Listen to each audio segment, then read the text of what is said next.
Ladies and gentlemen, welcome in. I'm Robbie. I'm Jason. And welcome to the table. So excited to have you guys here for today's episode. Jason, how you doing today? I'm doing well, man. How you doing? Hey, living the dream. Excited to talk about this game. It's one that's been brought up many times, and I think you've probably got more plays, at least digitally. You probably have a lot of plays in physically, but digitally, this has to be up there in your most plays of all time. For sure. I lose most of the games I play digitally because I just like going through the mechanisms and I don't really pay attention to other players. And I've got on Board Game Arena, I've gotten elite multiple times on multiple seasons, but this year I'm doing really bad. I'm just stuck at gold and I'm trying to get the elite next. So no, I have a ton. I backed off, but I have a ton. When I first went BGA, I would have, this is sad, but I'm confessing my sins here, that I would have, no kidding, over 20 games of Castles going at one time, async, that someone had to do at least one move a day. Some people don't set up maybe 2 or 3 moves a day, but I have like 20 games, 20 versions of one single game going. And I'd go, okay, play. Because I could take a turn in like a few seconds. Now I lose all of those because I'm just doing the fun of taking the actions that we'll talk about today. But it's up there for sure. I love it. Well, not digitally, or maybe some digitally. I don't know. I think these are probably both ones that you've been playing physically, but what games have you been playing lately? Oh, for sure. Speaking of Board Game Arena, now this is not a game I want to talk about. I actually talked about it last time, I think. River Valley Glassworks. It's on Board Game Arena this year. And today I lost a game, so I've dropped, but I got up to 7th in the world on River Valley Glassworks. Now, only of like 300 players. That's still pretty good.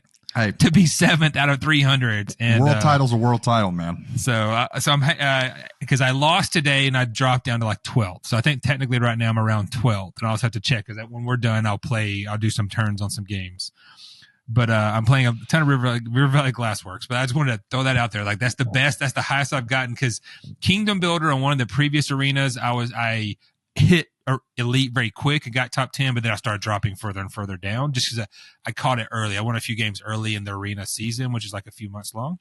So anyway, So I've been playing 2 games. One is a super light game that the Dice Tower guys recommended. I don't think Chris talked about it when he was on our podcast, but there's a game called Vegetable Stock. It was actually released in 2019 as a Korean release or something, and then eventually it kind of picked up a couple years ago. Just people found out about this game, and then it got reprinted by Arcane Wonders in North America. Vegetable Stock is a stock market game, but it's using vegetables. And the original Vegetable Stock, the cards really looked like point salad cards, but it was like broccoli and corn and carrots and tomatoes, and then there's a 5th one in there that I forgot. But the principle of it is that you're basically drafting your cards. It's a stock market game in which the cards, the 5 or depending on how many players you have 5 or 6 vegetables, all start at a set price from 0 to 5. And your goal of the game is at the end of the game, whatever vegetables you have on cards in front of you, whatever their final cost is, you multiply it times that, and that's the final points. Super light. The entire game it's only 6 rounds. On your turn, you're drafting a card. And that's it. So in the entire game, you're only going to draft 6 total cards. And if you're playing, say you're playing a 4-player game, 5 cards come out, and each of those cards could have like 3 tomatoes or 2 cucumbers and a carrot or 2 corns and a broccoli. And you're in turn order drafting one of those cards, but there's always one more than the number of players. So 4 players are playing, 5 cards come out, and the 5th card that stays changes the price. So say the card that stayed was 2 broccoli and or 2 tomato and a carrot. Well, the tomato price will go up 2 and the carrot will go up 1. Now, the key is if you're ever at 5, the highest price, and it's supposed to go up, technically it crashes and it drops all the way down to 0. And so the way I'm describing it makes it much more complicated than it is. It's a draft a game, draft a card. Okay. Prices change. Now draft a card. Prices change again based on cards that are left. Now at the end of the game, you're just saying, okay, all right, well, the tomatoes were 0, but I have 5 tomatoes. Well, that stinks.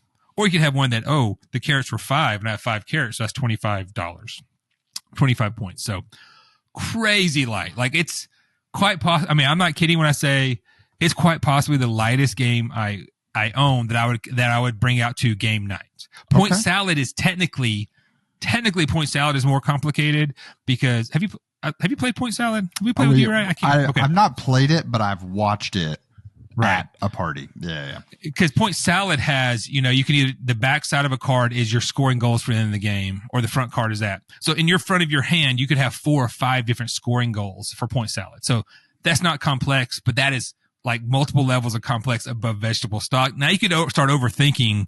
Now the last one, you're like, okay, if I leave this and I'm drafting first, is it up?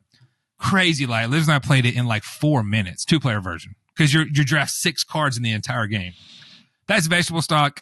If you can find it, it's less than $10, I think, full price or something like that. The Dice Tower guys, I think even Chris has said this. I think he said it like, it is one that they would say everyone should have in their collection. Every board gamer should have this in their collection because it teaches some economy. It's an economy game. It's a stock market game, but it's super, super light.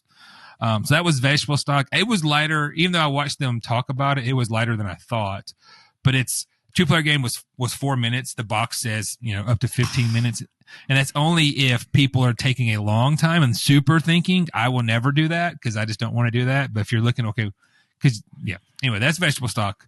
We'll play it at some point when you're here. It's definitely gonna play better with more people because it plays it too, but it's just, I played it too just to kind of so we know how to play it for future games. Yeah. The second game we played, and I sent you photos of this one because we finally finished Fantastic February and we played Terraforming Mars, and that was Writer's Choice, and it was Will's first time playing Terraforming Mars, so he jumped right into the deep end because that is a very, very, very heavy game because there's so many cards that do so many things. We've talked about Terraforming Mars before as games we played lately. Robbie's played Terraforming Mars with us, even though he missed the entire point of the game, which was to terraform Mars, i.e. put tiles on the board and do that. It was fun. I still love Terraforming Mars. I played the app a ton. Thankfully, it is a game similar to Wingspan that at least gives me the feels that I want. The Terraforming Mars basic app is an amazing app and a great implementation of the game. So it gives you a feel of the real game, the same way the Wingspan app does as well, right?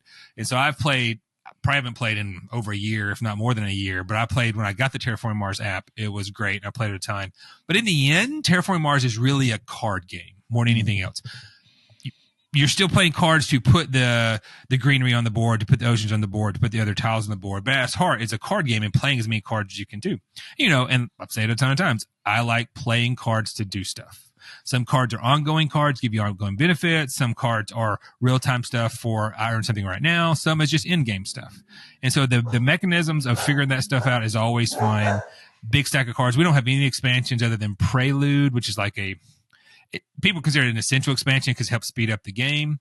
But Terraforming Mars was great. We had a good time. Hannah ended up winning that game, and she won overall Fantastic February. And I sent you this, but I think in her last 7 games, she finished first or second. So she finished insanely strong, first or second. In my last, let's go see, 4, 5, 6, 7, 8, 9, 10. My last 10 games, I finished third 7 times. And I finished third overall. So it kind of makes sense. So I did beat Elizabeth by, I beat Elizabeth by 3 points. Ryder beat me by 3. Hannah beat him by 17. And Will crossed 100. So God bless him. He was 106 and Elizabeth's 148. So he was just happy to actually cross 100. So Terraforming Mars is great. There's a chance, especially if we can play it again, we could cover it on the podcast at some point. Because it is an all-timer for sure. Yeah. But it is today's game will be the heaviest game we've ever really gone deep into because there's so much. For sure. Terraforming Mars in a different way is that level of heaviness. Yeah. But it's also, I think it's top, like Castles is like a top 20 all-time game. And we'll stay there. It'll be years before Terraforming Mars ever leaves top 100, if ever. It may be a game that stays there for 10 or 15 years. So first time we'd played it since we played with you. It's a beast to set up for sure. And it's a long game. Even if you play with fast players and everybody that night played kind of fast, it's still like a 3-hour game at 5, because we played 5 players, max player count. But it was great. It was a great time. Yeah, dude, it is a beast. And I think that there's just a world where some of the more classic games, it's hard to find some of the more classics that you can jam in an hour or less at max player count. There's just so many things happening and little decisions and things like that. But I think that when we go back on it now, there are games that you can play in the modern era that are around a 60 to 90 minute game. And so we we almost take it for granted when you go back Yep. to. But no, Terraforming Mars is fantastic. I really am going to be curious, listeners, as how this episode goes. So you'll have to let us know, because I think this is one that it's going to be really interesting to not get caught in the weeds talking about the game and sort of giving you a preview of the game. But games I've been playing lately, we played Flamecraft. So our little game group is chugging along. And so we played Flamecraft, and it was a great time. It is a combo game through and through. So as I sat them down, the person that ended up picking it asked for a game. His stipulation was, I want one that you have to bust out of the plastic. And I was like, well, I have played Flamecraft, but my copy of Flamecraft I've never played. So we sat it down, busted it open, had a good time with it. And I told him it's Combo City. And it's funny because Flamecraft, I feel like, is a game that you tell people it looks complicated, but it's actually pretty simple. Except Flamecraft, you tell, like when I taught it, I was like, it's going to start off feeling incredibly simple, and it's going to get complicated really fast. And so just explaining the dragons, it felt like everyone kind of had a dragon that they just didn't fully grasp how it worked right off the rip, or one of the mechanics of firing or the enchantments, whatever it may be. And so once we worked through and got over that, I think that there was definitely a realm that they were very excited to get Flamecraft back to the table. And I that's always a good thing for me. I like when people have a positive experience that they want to play the game again, maybe not rushing back and wanting to play it again that night, but really good time with Flamecraft, lots of combos going around. And then we played Small World last night, but we played the World of Warcraft edition. And Jason, you've played Small World a good bit. Have you ever played the WoW edition? No, I have not. Okay, so I love Small World. Small World was probably one of the first board games that I played that I was like, I could be a lifer of this game. I think it's so fun. It's a better Risk vibe. Really enjoy the randomness of different racial powers getting paired with special powers. I think that's such a cool replayability mechanic, and the board is constantly adjusting because of how people move. So in the WoW edition, lots of the races change.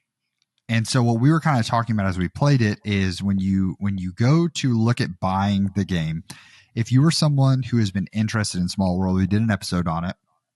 And if you're interested in buying Small World and you know that you want to buy expansions later on, I would agree with most of the internet and that you should not buy the World of Warcraft expansion. But because it kind of plays on its own, it's very difficult to work other expansions into it. So buy the base game and know that you're going to buy expansions later. But if you want to just buy one that has a lot of variance and replayability to it, I think that the World of Warcraft edition, if you were just going to buy one, I probably would push people towards it. If I had any qualms with it, a couple of the racial powers were not very intuitive, but similar to the game we're talking about today with Castles, not the player aid, the appendix, I guess you would call it, that's in the back of the rule book. Yep. Clutch. I would absolutely encourage everyone playing Small World, World of Warcraft to just, as soon as you pick up a race or you're thinking about picking up a race, grab the rule book and just read it. Because there was a couple times that we just reading the card and what even the player aid says, because the player aids are really good in Small World. Just reading the player aid, we still didn't grasp everything about it. And so I had the rule book next to me, so I'm flipping it open, taking a look. And there was a couple moments where we were just like, oh, yeah, never would have gathered that if I didn't know about blank. There was gnomes that have the flying ability, essentially.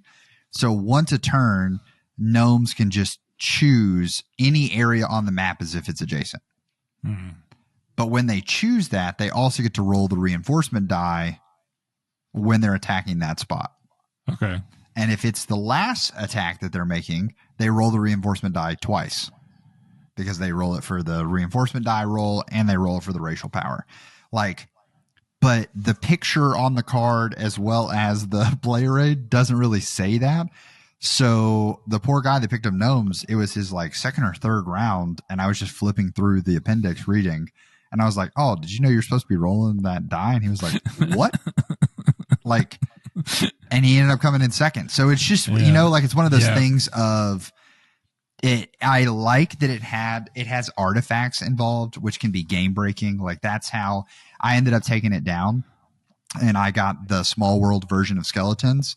But there are the artifacts that change things. And so there's this artifact that doesn't move, and it lets you start like essentially like flying once per turn. You can just choose to attack any location. And then I had another power that if I attacked a stack of tokens, I got paid, and as many tokens were in the stack. So if people tried to like hold a spot and they put a bunch of tokens there, I could just slam into that spot and get a ton of coins out of it. But I had this artifact that changed things. So I ended up getting super lucky, and that I got a really great race paired with a phenomenal power that empowered that, and then an artifact. But really all that to say, Small World, World of Warcraft, very fun. I very much enjoyed it. The islands make it a very unique experience. So if you're a Small World lover, I definitely would check it out. The islands were okay. Here's a question, Jason, because we realized that last time that I taught Small World, I realized I've been house ruling something from the get-go, and we did not house rule it in the Small World World of Warcraft edition. So when you go to take a space in Small World, there's no cardboard pieces there. Like it's just an empty region. How many pieces do you have to put down to take that space? 2. Okay. Yeah. There you go. So when I was taught the game, I was taught that basically it's a flat space. So you have to have one greater than the number of cardboard pieces that are there. Yeah. And that's just how it was explained to me, which made it really easy. So if there's an empty region, that was 1. Right. So that's just what we did. And so you went through, and like when we got to me teaching it, I was like, yeah, I'm just going to tell you guys that like, this is the Crawford house rule. This is how it works. And I was like, I don't know how this balancing works, because there's just literally less spaces in the World of Warcraft edition because the islands are smaller. So it wants to force you to fight a lot more. Yeah. And I was like, so we're going to play with the 2-person rule. And it ended up still being pretty high scoring. So I'm just not like, I told our crew, I was like, we're going to have to play this again later and use the Crawford rule to see if that drastically affects the scoring or not.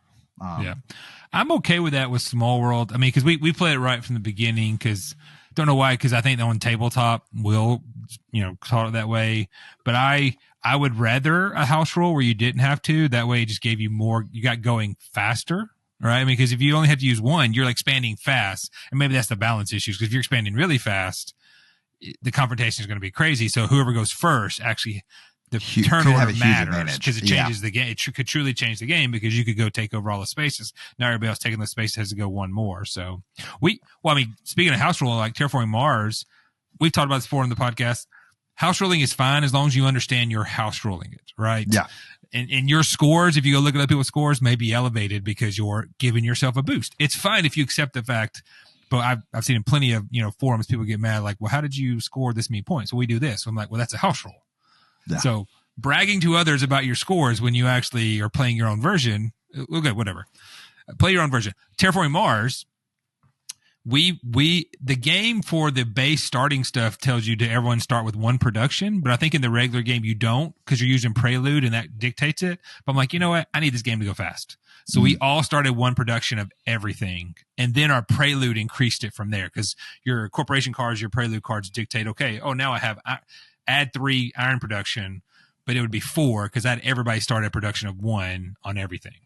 House rule, but it speeds it up because you're getting more stuff earlier. So I'm all about the house rule. Yeah, like house rule that we play in Villainous is that everyone takes their first 2 turns simultaneously, but you cannot fate. So, like, if you go to a spot that has a fate action, you're just not doing that in your first 2 turns. And what it resulted in is we had about a 2.5 hour game night, and we played with a 4-player count. We played 2 whole rounds, setup included, of Villainous. Love that house rule. Like, it is, I'm here for it. And that's where, when you're house ruling, know your house ruling, and always read the rule book as well, because occasionally you get taught a game and then you just teach it that way from there on out. And we did not realize that we were house ruling Small World until I taught it one day, and I was like, oh, mistakes were made, but it's how we know the game. And I think it makes it way easier to explain when you're taking stuff, but totally get it. It's probably, it makes it way easier because that's what I know. If you don't know that, then it doesn't make it any easier, right? Like, it's just, it's always 2 to start. And then I just count up how many pieces of cardboard there are, and I have to have that many. Check. Yeah. So always interesting. But what else is interesting is the Castles of Burgundy. So, Jason, tell us about the game. And I wanted to put this caveat out there. Here's my thought. You teach this however you want to teach it, and walk us through it. But I think that the minutia of the game, like the weeds, like I said. So if I were you, once again, you approach this however you want, but I've thought about this like all afternoon of, okay, how do you explain all of the things here? I feel like if when you're explaining it, you just like walk us through a turn, and that way that opens us up later to like walk through all of the ships and the livestock and stuff like that. Yeah. Okay. I can do that within the show notes I kind of put together. Cause I guess that helps give me the freedom or the permission to kind of expound a little bit. Cause I got it. I can do that. Cool. Yeah. All right. Let's roll. I believe you. I was like, I'm going to hand this off. No, I agree. And Jason could go for like 30 minutes cause he got to just teach this game. Right. Basically that's it. Cause it's the teach is there. So, what's funny is when I told Elizabeth we were doing Castles, she thought I was talking about Castles of Mad King Ludwig. I'm like, no, that we call that Mad King Ludwig. It's an internal thing. She's like, oh, be sure to talk about the Baconry, which is a room in Castles of Mad King Ludwig. I'm like, what are you talking about? I was like, oh, you're talking about the wrong game. Okay, never mind. We got to play that one at some time as well. Doesn't get a lot of love anymore. The Castles of Mad King Ludwig, fantastic game.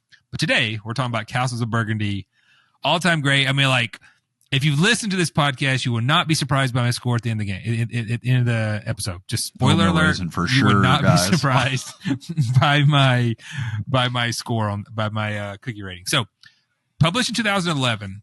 It's not the oldest game we've covered because Small World. While you were talking about Small World, I was looking it up, and Small World's 2009, and Seven Wonders may be similar, but at least Small World's 2009. So it's not quite the oldest game, but one of the older games we've covered.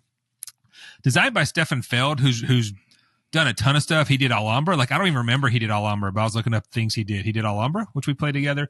A great game called Carpe Diem that we have this running joke between Christopher and Mandy and us, because I'm pretty good about remembering stuff, but we once talked about a game. They were explaining the game. Like, no, I've never played that game. Like, I was adamant.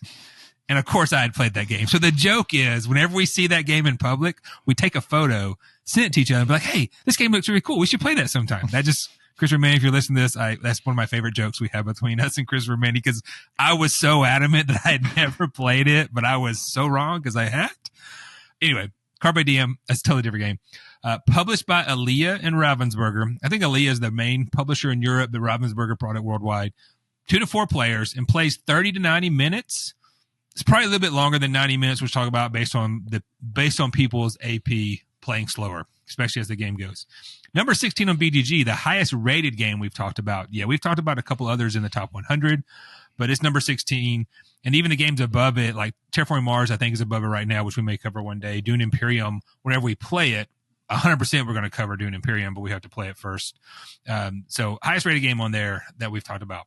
So let's dive in a little bit. Thematically, Castles of Burgundy is set in the Burgundy region of the high medieval France. Each player is taking on the role of an aristocrat controlling a small princedom and aims to build settlements, powerful castles, practice trade along the rivers, exploit silver mines, and use the knowledge of travelers to expand their princedom. So the game is played over 5 phases. Each phase is 5 rounds. So you're basically going to take 25 turns in the game. Each phase begins with the tiles that we're going to be placed for game are randomly placed out. And at the start of the round, people roll their 2 die. So let's talk through what a turn could be. So we're going to do this 5 times each phase. We all have 2 die that we roll, standard D6s. And whoever's the starting player rolls another die that determines where the goods are. During your round, after you roll a die in turn order, you're going to activate those 2 die based on what got rolled. So a 2 and a 5 got rolled. So the 4 things you can do with those activation of the ties, you can basically use that die to get a tile from the game board. They're going to be randomly placed out there. And there are 5 different color tiles, 6 different color tiles, something like that. Yeah, there's mines, there's animals, there's castles. So you're going to buy a tile. You're going to take a tile by using that die and put it in your staging area on your player board. So that's one action you could do. You could use both die to just take 2 from the board, and that's your entire turn. Or you can use a die to now place a tile from your staging area onto your player board. On your player board, you have regions set up where the specific tiles go. And it's very obvious because I'll step back and say this, like, I don't really have the pieces out because the game I have is a beast. I have like the super deluxe version. So I'm going to step back for a YouTuber and just see how big the box is. It literally covers like half my body. You can just see it is a beast. The box is, so I don't have the pieces out, but your player board has regions on the board that are brown and yellow and green and on for the deluxe one, red and gray, and they match the color of the tile. And those regions have numbers 1 through 6. So now you're going to take a tile from your staging area. I could use my 6 to take a tile from my staging area and put it in a spot on the board that matches the color of the tile and the number of the die you just used. You could even you could take a tile with 1 die and then place that tile immediately. There's no limitation on how you take these two actions. But on your turn, you're going to take 2 of 4 actions. And then when you place that tile, if it has an immediate action, you take it. Some tiles immediately give you points. Some tiles may immediately give you some coins. Some tiles may do different things. So during the game, you're going to be scoring real time as it goes. So that's the second action you can take. Now, the key is, like so many other tile placement games, you have to play adjacent. Everyone starts with a castle. There's 4 castle tiles on your board. Everyone starts with 1 on the board. And our boards can be randomized or all have the same. So your first tile will be placed adjacent to that, and every future tile is always placed adjacent. I don't know if any of the expansions break that, but I haven't played any of the Castles expansions. So in Castles, everything you're playing always has to be adjacent. A third action you can do is to sell goods. During the game, you're going to play a blue tile that is the river tile, and on that river tile, you basically use that to gather some goods. The goods are just pieces that are numbered 1 through 6, and so you can sell a goods tile that you have in a storage area on your board. So it just has to match the die you have. So if I have a 5 and I have a 5 goods tile, I will sell it to get coins and real-time points. That's the third action you can take. The fourth action you can take is you always can just turn a die in or use a die to get 2 workers. Haven't talked about workers yet, so that's the way you can manipulate the die during the game. You have these little pieces, they're called workers, that if I have a 2 and a 3, but I really need a die to be a 4, that 3 to be a 4, I just turn in a worker, flip that die to 4, and so now that die is a 4 for the turn of this game. So one of those 4 actions, you can always just turn in a die to get 2 workers. Now, free actions, there's one basic free action you can take. During the game, you're going to get coins as well. And there's a central depot on the board that has tiles as well that you always can buy. So on your turn, you can spend 2 coins to buy a single tile from the depot.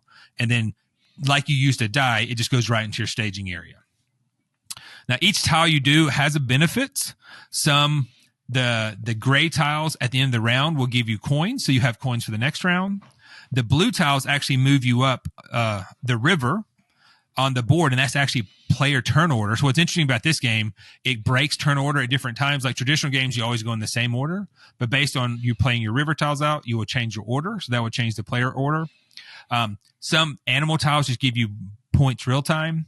Buildings let you do a bunch of different things. There's some buildings that give you coins. There's some buildings that give you more workers. There's some buildings that give you, let you play another building. There's some buildings that let you pull stuff from the board. So the buildings are, I like playing stuff to do stuff.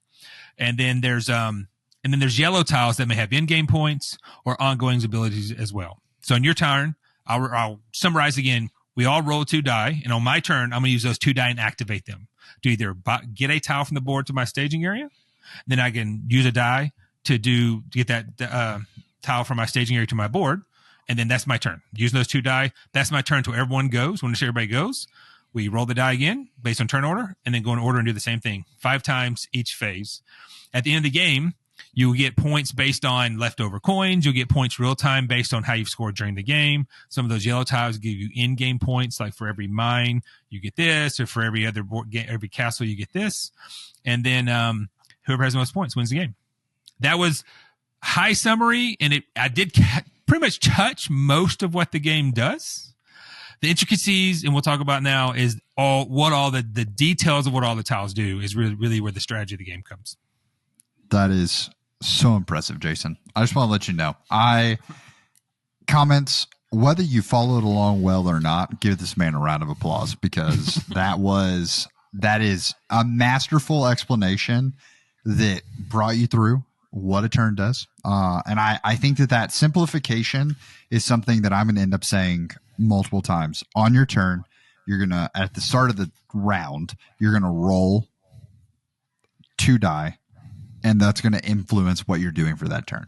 Like that is the key thing to keep in mind, because there's a lot of looking at the boards that has this, has die faces on it.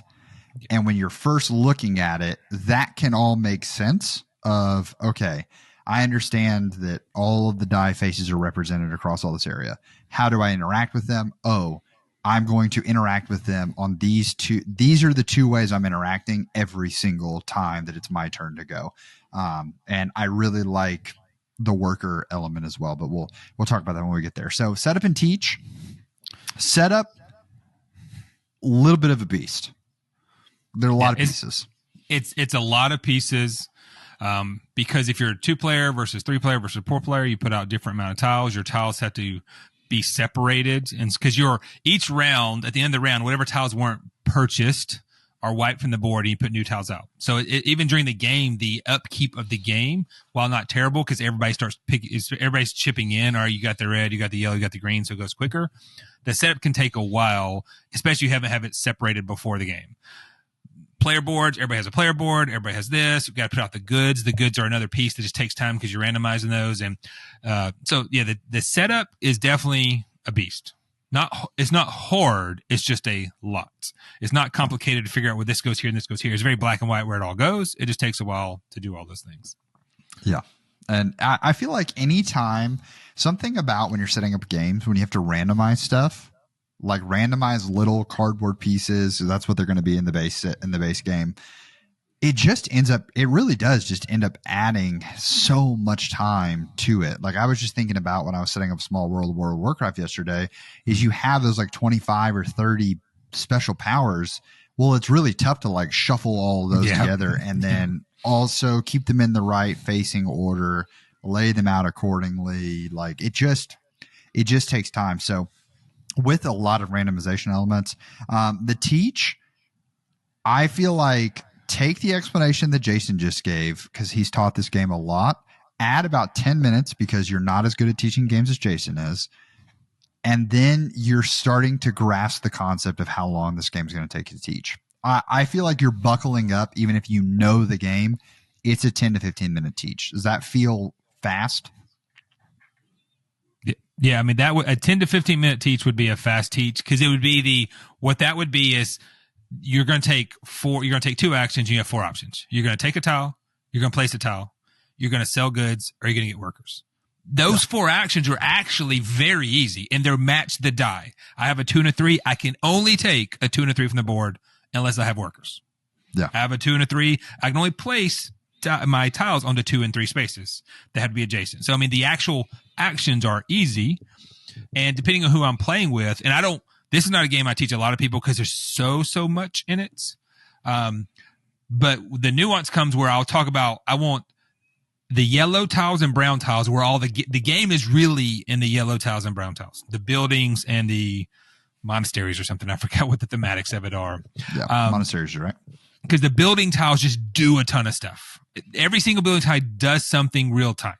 Every single one does something real time. Even the one that's points, which is the one I play the least online, gives you points real time. So every building you do is going to do something if you can do that thing.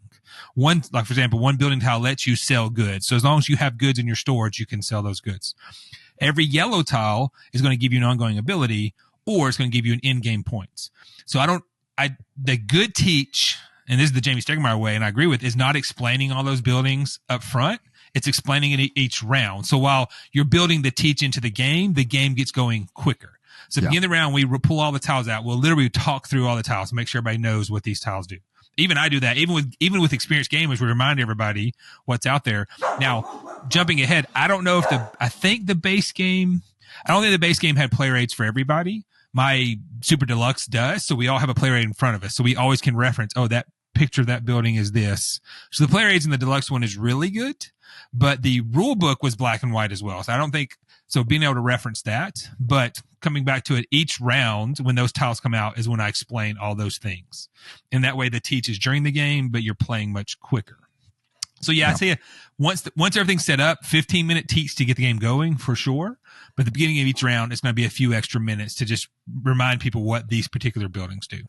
Yeah. And it's knowing that we were doing this game today. I remember that having to, those symbols, because they're on little hexes. So you're trying to understand the symbols, and after a while, if you're familiar with the game, you start to really get a grasp on what they do. But even then it can feel confusing because it's just still on a small little hex. So you'd rather not, because you are using your turns as strategically as you are, it would feel awful to think that a monastery does this, or let's say you even buy the monastery and it's in-game scoring and you're building your strategy, you're building your princedom around that, and then you get to the end and realize that is not how that works. That would be so frustrating. So definitely one that if you're playing the base game and you don't have the player aids, keep that rule book handy so that you can constantly pass it around, because I know there are players who don't want to show their hands and be like, hey, Jason, on the 3 spot, I noticed that there's a monastery right there. Or can you remind me what that does real fast so that everyone else is alerted to it? Yeah. I get that. So just make sure that you're keeping those loose. I think it's also a totally fine in the modern era. It's a little different than 2011 when the game came out. I almost might even encourage just everyone, if you're a player that loves to do that, take a picture. Just take a couple of quick phone photos so that way you can just consult it. I think that's a completely valid way to do it. Talking about the theme, I think the theming, especially in your version, the deluxe, super deluxe edition, the theming is phenomenal. The castles are actual 3D, they're minis of castles. Whereas if you're not playing the deluxe edition, it's all these cardboard tiles. So you're going to feel, Jason was so kind in that he has a super deluxe edition. So I'm assuming his OG version, and I've only played the super deluxe version. I've had castles. I've busted it out. I've looked at it. And when you look at it, you're like, this is fun. This is still a great game. Yeah. When you play the super deluxe edition, you feel this is the princedom. It is your area. But I think the theming is really well done. Even if you don't know these are monasteries, you get that they're buildings, you get that you're creating farms and prairie lands together. You see the mines. I think that's all really done well. And the colors of the game, I don't know how to express it. I think the colors of the game are one of the most intriguing parts. Looking at the board, how beautiful your princedom ends up looking, just because all the colors pop and you start hiding those die faces. So it really is a much prettier, it's like terraforming Mars, your own version almost. Yeah, for sure. It is. People joke about it because especially the original one is like a boring brown Euro. But as you put the tiles out, as you said, it pops more. There are definitely other Euro games. Carpe Diem specifically, the game I was referencing with Christopher Mandy, is very Euro boring, right? They try, but it's just a bunch of tiles on a thing. So I agree, because the castles in the base game the castle tiles are green, and then the river tiles are blue, and the mines are gray, and then yellow, or the dark green are the castles, and then light green are the animals. So there's enough diversity of those colors, and the art is just fine for a Euro game that it does look like a meaningful picture, and you can. I'm not a thematic gamer anyway, so I don't think I'm doing this.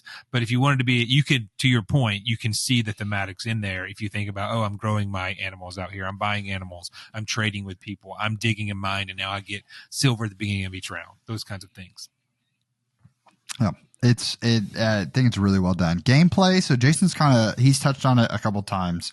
When we talk about AP or analysis paralysis, this is just a game that when you first start, there are some overall objectives. Let's talk about that for a second. When you're like filling out, because we talked about how there are light green spaces where you have a farm, and then there's a town area where you can have buildings, right?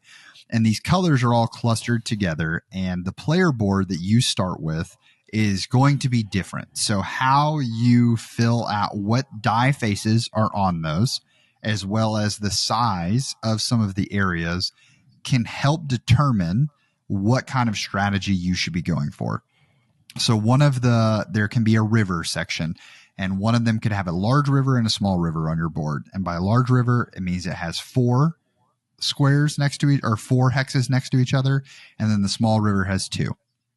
So as you're gaining these tile pieces, you're racing against the other players to complete sections, and you get bonuses whenever you finish out that section. And then for all the colors that are represented, if you cover all of the colors of a certain type on your board and you're the first person to do it, you get this bonus tile that allows you to get extra points.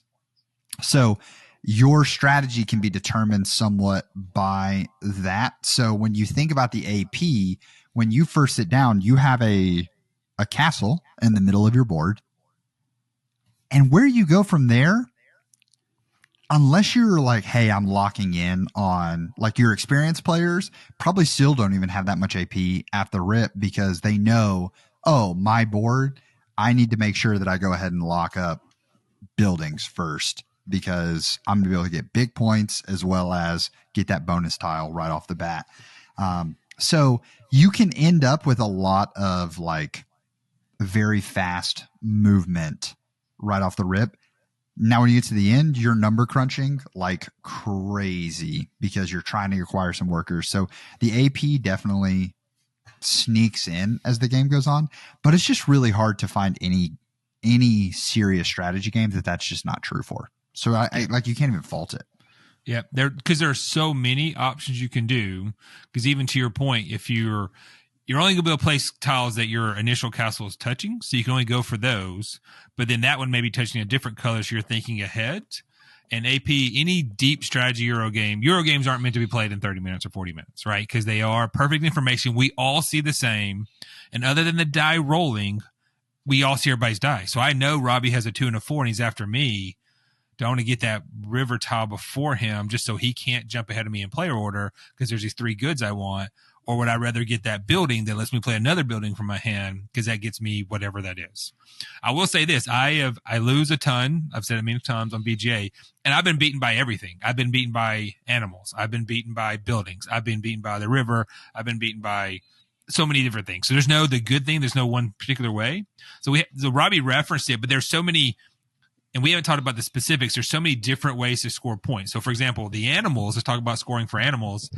When you place the animal tiles there are 4 different animals. There's like chickens and cows and pigs and, well, I guess mine has horses in it as well. Ducks. There's animals, right? Let's leave it at that. And so they go from the tiles either have 2, 3, or 4 of that animal on there. So when you place that first, say I place that first cow, it has 2 cows, it gets 2 points in a green section, in a farm section. Now, if I play another tile with cows, say that cow has 3 points, I get 5 points because I get 3 points for that tile and the number of cows in that farmland. And so if you have a 4-section farmland and you fill it full of cows, it just builds upon itself because each cow and one you put in there builds up on that. And there's even one yellow tile, monastery tile, that gives you even more points for the number of same tiles you put in there. So that's one way you can score points. The other way Robbie referenced it, the first person to play all of any of their colors, all 6 colors, whether it's all yellows, all grays, all greens, all farms, the first person to do that gets a bonus. And then the second person to do it gets a bonus as well. The bonuses are different based on 2-player, 3-player, 4-player game, but there's the first 2. Everyone else gets nothing. So being the first to take all the colors on the board is one as well. 2 other interesting scoring things. Each geographic area, whether it's 1 tile or up to, I think, 7 tiles is the largest, scores based on how many tiles that is. So real time, that will always score, call it 3 points. I can't tell you off the top of my head. So if you complete a mine there's only 1 gray spot and it's surrounded by other stuff, and you put a mine there, you automatically get the 3 points. But also whatever round you're in, you get bonus points for completing a section in that round. So in round 1, every geographical area you complete is 10 points in round 1. Round 2, it's 8 points, then 6, then 4, then 2. So completing geographical areas early give you bigger points, really big points, right? It's not always going to win the game, but if you can do that, great. And especially if you can complete a 2-1 or a 3-1. Like I have a game on BGA right now where I got to like 90 points, and games on BGA, games go from 180 to 220 because it's a 2-player game. Most of the BGA games in Arena are 2-player, just so the game doesn't take forever. And I've seen up to 220, and I've seen winning scores be as low as like 180 something. But I've been up to 90 points by like the second round because I just hit 4 geographical areas very early because of the way the board hit. So that's another, talking about the level of strategies, like, do I go quick to finish these small things, even though these tiles may not give me bonuses, it gives me points, or I play the long game with this area of 6 tiles as buildings. Each one of those buildings let me build up. Do I go for animals? Animals, I almost equate to the science strategy in 7 Wonders. Yeah. Because if I've played enough now that if you see somebody's got 2 pigs and they're in a 5 thing, you better grab those pigs because it's going to continue to go up, right? Or whatever animal they're going for. You got to stop them from going up on that. And too often I miss it. And I'm like, why did I lose? Oh, they 5 tiles of all the same animal. And they had the monastery that gave them an extra point for every tile. Like, well, there you go. That's how they beat me because I wasn't paying attention to their animals. I will say right now, if you play with somebody who knows the game well, unless they're super nice, they're going to smoke you, especially if they're playing to win, because they just know these little nuances of things that you may play in the first round that's going to help you in round 3. That may not make sense now. There's a tile. One thing we didn't talk about as well is that in the building section, I'm going very tactical here, but it's all part of the strategy, right? We're in the strategy discussion. In the building sections, you can never have 2 of the same building in your geographical area. There's a tile, a monastery, that lets you break that rule. And so if you get that tile early, now you have more freedom. Doesn't necessarily mean you're going to win the game, but now I could play 2 or 3 tiles of the same type building in that section. And then if you get a monastery that gives you bonus points at the end of the game for that tile you just played 3 of, it can definitely go huge there. So you are playing, it is a game that if you don't, and I've said this multiple times even today, if you're not paying attention to other players, you will struggle to win if you're not paying attention to other players and they're paying attention to you. So when it comes to the winning of the game, you've got to think about what, not just the guy on your right or left, but if it's a 4-player game, what that other person is doing too, because your action may affect this action, which may affect that. The whole summary of that is there's so many different things you can focus on, which is why I love the game. I love the randomness. I'm not a die guy for chucking all the time, but this die is, you're rolling it and it's setting my actions for this turn. Love that. I love seeing what I can do within that. And there's so many things you can do. It makes people stress out because there's so many actions, but I love the variety of those things and the fact that I can go for a different path each time to see what I can do. Yeah. And if you're someone who doesn't enjoy the randomness of the die, we've glossed over it a little bit, but one of the free actions you can take is you can use one of your die in order to gain workers. And those workers are pit modifications. So you can, for each worker you discard, you can basically change the results of the die one way or another. So you can take a 3, turn it into a 4 or a 2, right? And you can walk your way. A 1 can turn into a 6 can turn into a 1. So it does wrap around. But when you're doing this, I like it because I think a lot of dice chuckers can have a world that you are you can get frustrated because you're not rolling the die well. If I'm playing King of Tokyo and I want to go for, like, I want to take the city and I just want to crush everyone. Okay, cool. Like, I've had so many games of King of Tokyo that I grab a power up that makes my hits hurt more. And then I just want to go to the city. I want to be the king and I just want to bash everyone and crush them in 2 turns. And then I do enough to take the city. And then my next 2 turns, I just roll nothing but hearts, which don't do me anything because I'm in the city. So, like, but there's no way to change that inside of King of Tokyo. Call to Adventure, another fantastic game. You can modify your results by what character traits and quests and things you pick up. In Castles of Burgundy, because dice are so important for not only what actions you're going to take, but also there's going to be points later on in the board where you're like, I really need to place this 6 because this 6 is going to complete. It's like, I know that I set aside this 4 stack of pigs because Jason was sniping my pigs, but I somehow got one and I'm saving it to like slam down in this spot. But I just keep rolling 2s. The nice thing is that if you aren't rolling well, you can use actions to sort of mitigate poor dice rolling. I think where the game shines is your ability to adapt to your dice rolling. But at the end of the day, no one's ever going to win a game of Castles of Burgundy without using the workers. It's just how many turns off are you going to take in order to pick up those workers, because I'm sure there are buildings that you can play to gain new workers. And so you're moving through, and it's just constantly a game of pivoting because of the dice roll. But I think that I don't want people to hear it's a dice rolling game and be immediately put off, because dice are 100% an essential part of Castles of Burgundy. The game would be broken if it wasn't around the dice. It would be too perfect of information, I feel. So how do you adjust accordingly? How do you pivot? And I think it is a game of pivots for sure the entire time. Yep, absolutely. And you can go, if you don't pivot, you may have a fantastic time playing the game, a la me on BGA, and lose by 50 points, right? But if you're having fun doing the build, because I'm a sucker for, and everyone who plays with me enough knows I like buildings because they let me do other stuff. I love what I quote unquote free actions or bonus actions. I just love them. I feel like I'm doing something. And so if you're okay with maybe not, you can pivot hard to try to keep up with it, or go for one just because you like doing it. You like always going first. Play the river tiles as much as you can, and then you can always stay in first, right? You like money. Elizabeth, without doubt, is a worker person. She goes heavy with workers early and tries to stay with workers and coins. Whereas I go buildings, and through playing BGA, I try to get ahead. I try to go first a lot, or some games I will never take a build. I'll not never, but I won't mind going first. It's almost the arrogance of, okay, can I win this game by never going first and see if I can outplay folks, right? Because the pivoting is important, but if you like just playing things that do things, right? Playing cards that do stuff, playing tiles that do stuff, seeing what you can do is for sure in there. So sitting here thinking about, like, it's at any given time. I like those big, thinky, perfect information Euro games where everything's out there and seeing what I can do for that. And I actually am one who tries not to manipulate my die too much, but you are absolutely right.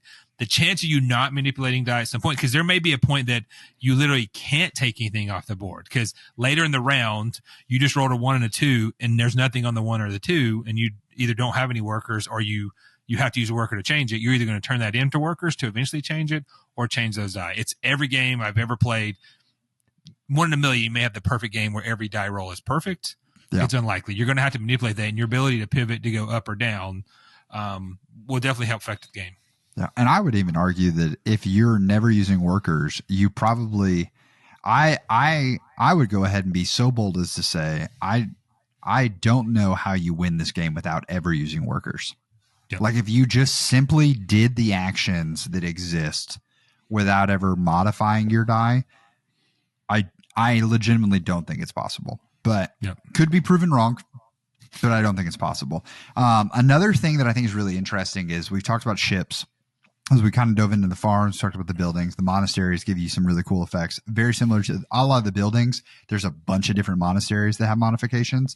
So the ships, allow you have a selling goods aspect to ships, but also what I think the ships, when we're talking about turn order, I think this is a really, really cool mechanic with the ships where when you move up the track, so Jason mentioned how turn order kind of like adjusts throughout. So when you start out and you have your turn order, you're going to, everyone has a player marker essentially that is stacked on one another. So the first person to advance up the river track moves their piece up.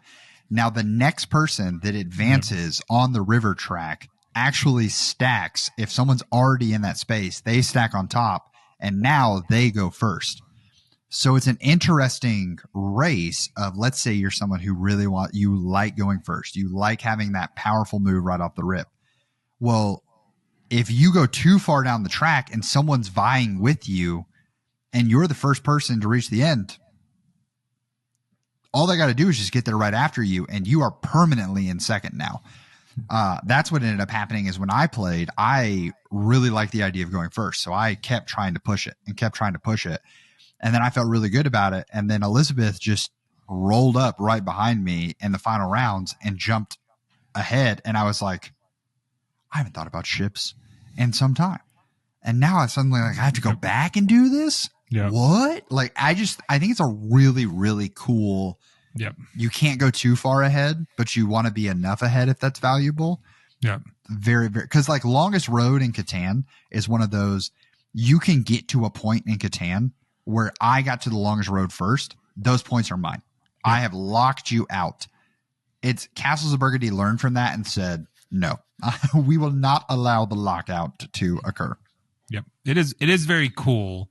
That's not I'm sure it's in other games. There's not a lot of other games just moving there. You automatically jump to being ahead of them without going in front of them, to being the first in player order. It's definitely a very cool mechanism that is, like I said, I can't think of it. I'm sure it's in other games, but it's not in a lot of other. I like that it's in this one, of course. Yeah. So, replayability, obviously we have, this game is very replayable, whether you're rolling the die, the player boards can adjust. How the goods are going to come out is going to adjust.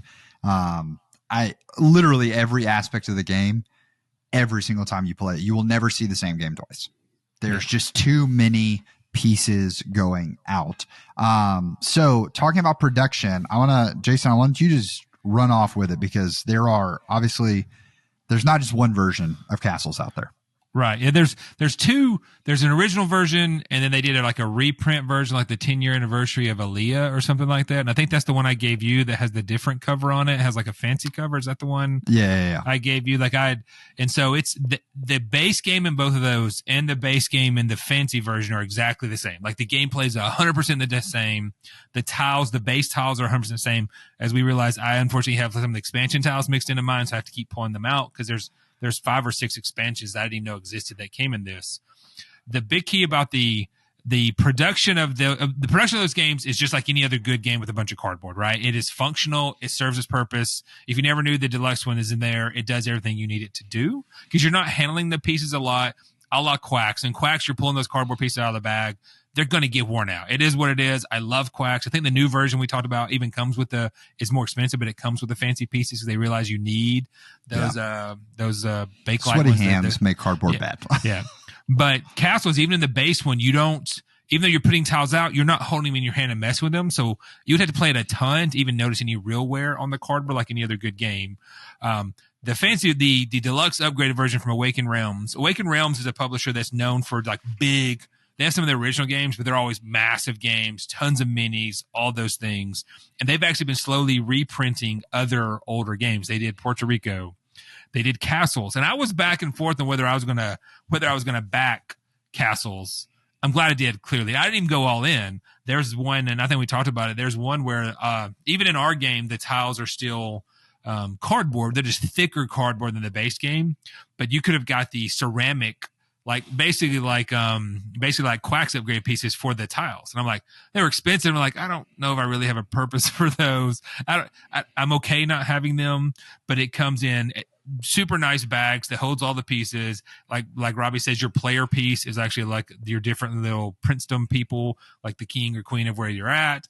You're actually putting out 4 different types of castles on your board. Super nice, and a ton of other expansions, real coins. The cool thing, the goods are like chunky like plastic, so it kind of feels like you're selling a box of something, right? To Robbie's point of being a little bit more thematic. So that's the production on the super upgraded. It's called the special edition on here. The art is, the art was just fine in the old one, but they popped it for sure. And aside here is that I think I told you this, Agricola Awakened Realms is doing as well. Agricola, one of my all-time favorite games. I went all in on it. Like I think I went to one level down from the all in, which is crazy. And I bought one for Christopher and Mandy. She knows this. It's like Mandy's birthday was like a month ago. And I was like, happy birthday, Mandy. Here's a game you're going to get in 2 years. So in 2 years, you're going to get, because I got her, because we played a ton of that with him. So that's the special edition. It's still in print and you can still find it. And there's variations on this that may not have the minis in there or may have more stuff in there. And it has the good thing about this one has a ton more player boards as well. So you have a wide variety of the player boards so that you're starting, tiles, your starting regions are similar or different from each other. So that's that. Of course, an upgraded, reprinted version is going to have all the bells and whistles in it. The good thing is if you can find what that also leads to, and I'll jump ahead. So the current regular game is not in print anymore, but there's a lot of copies that have been printed out there. So like right now, the version I gave you is available on Amazon for $50. But because this one exists, you can find it cheaper used if you're a guy who looks through used things, right? Because a lot of people will have upgraded to this or realize Castles isn't their thing, and you can find it anywhere from 25 to 30 to 35 in good condition of the older printings of the game. Because I had the original printing of the game, and then I got the upgraded version of the printing. And then I think it got damaged when we moved, so I got like a second printing of it or something. I can't remember. But it's easier to find. On Amazon, it's $50. The gameplay alone is worth the $50. Very few games I would say that. The gameplay alone is worth the $50. But if you're like me and you like trying to save money, without doubt, you can find this used if you look for it used. I want to step back and say one thing. When we're talking about replayability, it's the good one of the this is I think a topic we sometimes forget to highlight or it doesn't jump out. But some games when we play, they're better at 2 or they're better at 3 or they're better at 4.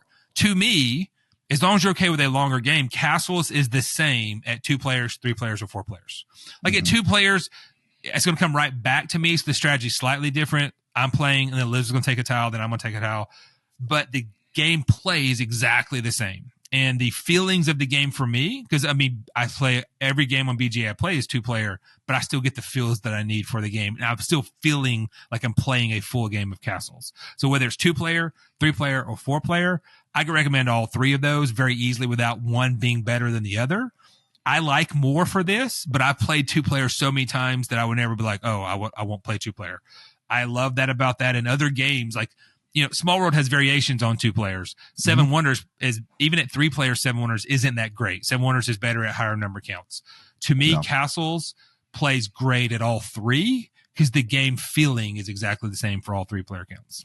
Yeah, and there are the adjustments that come. Lots of times it's we'll take these cards out or we'll do this. And Jason nailed it, and that it is okay. I understand. This, like, I feel like Wingspan, we don't see as many cards if there's not as many players. Like, so it plays better at a higher player count. That means obviously you have less chance to get the card if it reveals, like if you're the one that drew birds and the cards that are revealed you want, much lower chance of getting back around to them. But for this one, it scales so well with you. It's a very, very straightforward, I can't even imagine that you're just starved for decision options either because of how much more gets played.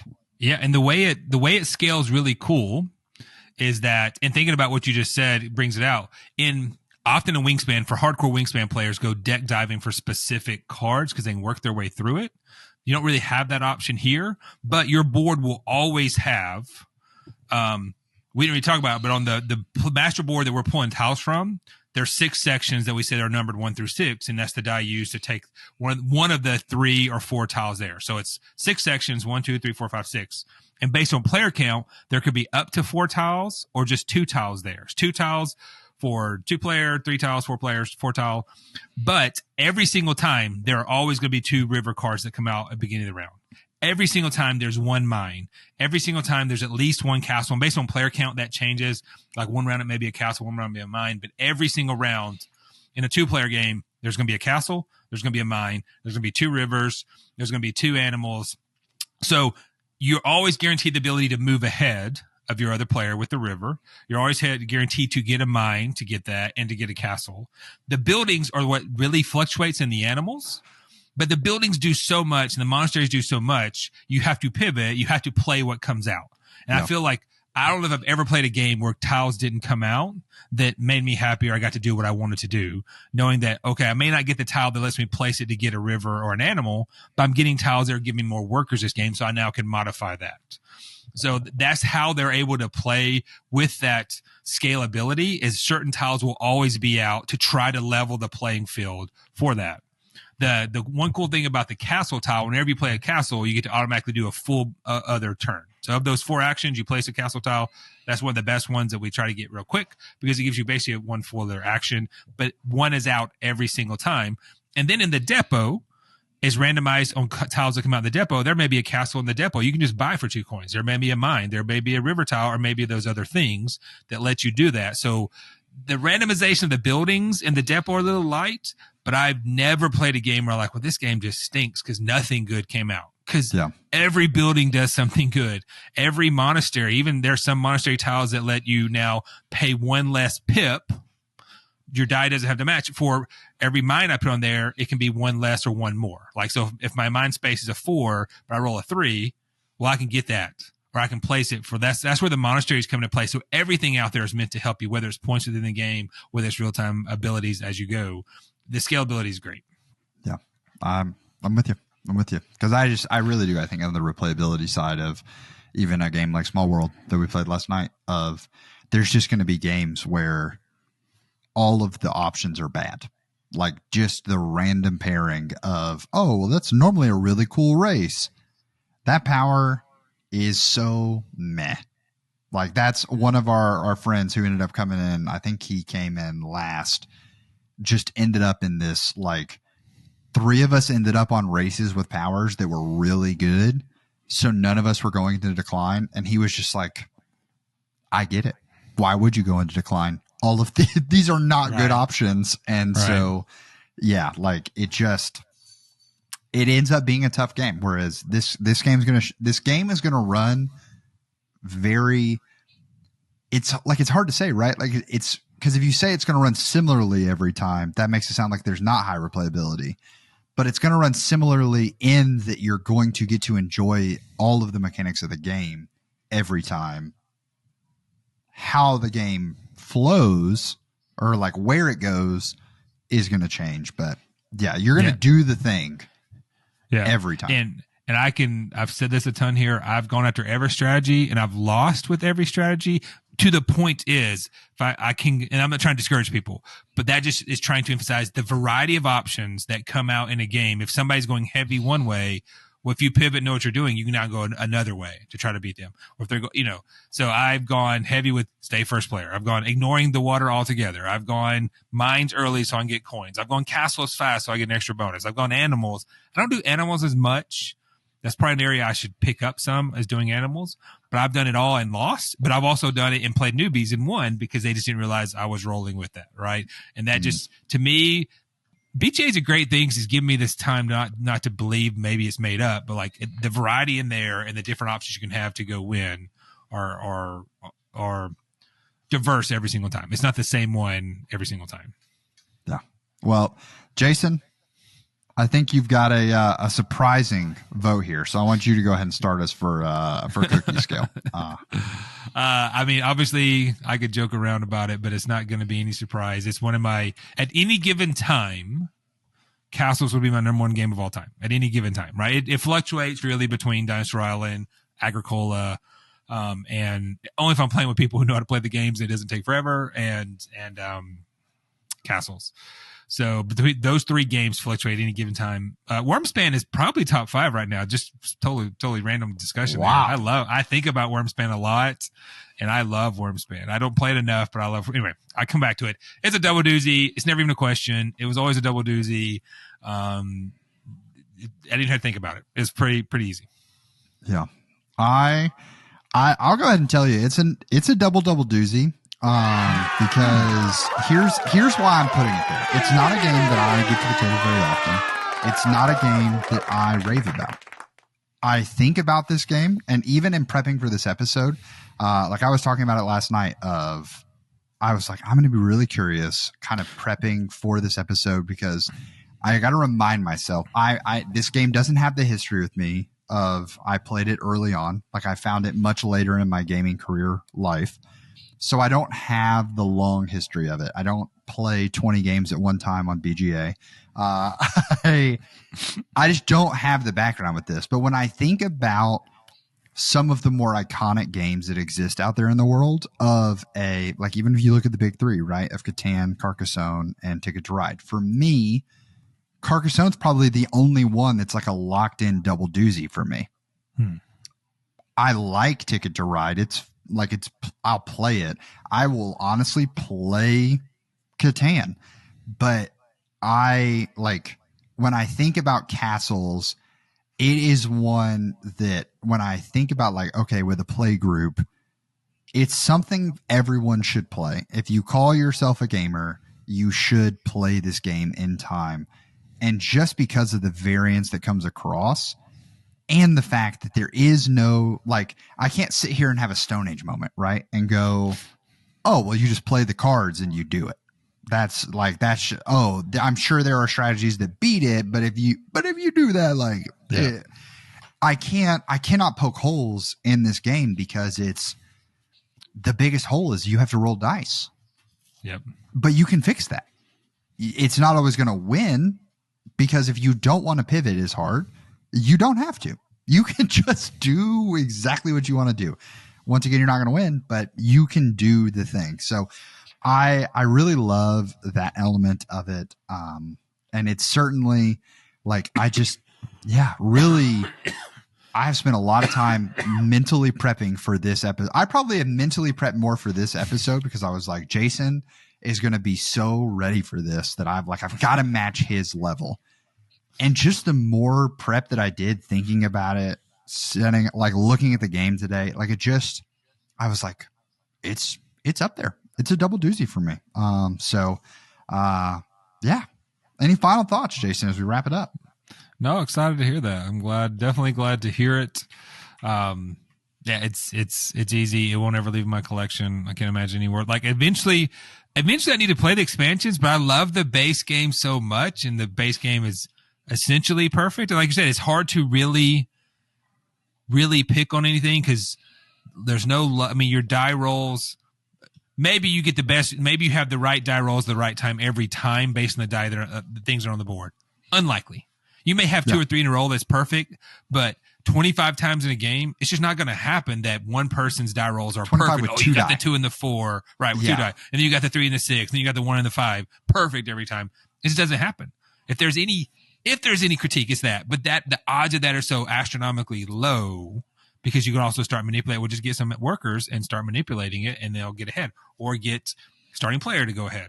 So it's hard to find anything that you could really even critique the game in a negative way. It's balanced really well. I went and watched a few reviewers who I know can be negative towards stuff, and they were kind of stretching to find things. But then they're like, are you kidding me? It's an all-time great game, right? If I have to find some negative stuff, it's because it's boring and it's brown and the art's okay because it's an old Euro. But that's stretching. Yeah. And there's no theme, right? That you could easily, if you were trying to find a critique and you're a theme first, okay, the theme's not crazy heavy. Yeah. But the fromage being in France, this being in France, I feel fromage way more than I feel Castles of Burgundy. For sure. But it doesn't, whereas in fromage, it adds a ton. It not existing doesn't take away in Castles. Yep. So yeah, you just can't. And you talk about perfect dice rolls. I was just thinking about that as you were talking. Okay, I roll, even if I roll the perfect thing, by the time that, like, let's say I'm not in the right spot in the turn order, Yep. I could roll the 1 and the 3 that I need for this round, but Jason and Elizabeth are in front of me, and both of them got a 1 as well, and they just take the thing at the 1. Now this 1 is useless. Like, I rolled to get the thing that I wanted, but it's not there anymore. Yep. What am I supposed to do? I don't have a 1 to play from my bank over here. Duh. So yeah, that's I really do. It's just really good, guys. It's very good. So we want to say thank you so much for tuning in, and thank you for being a part of it. It's been a blast. We're what? It's episode 47? 47's I think what we have. 47. Wow. Yeah. Wow. That's awesome. Well, guys, we appreciate you. Jason, if you don't have any final thoughts, we can we'll close it out here. So cool. Thank you, guys. We'll see you guys in a couple weeks for episode 48.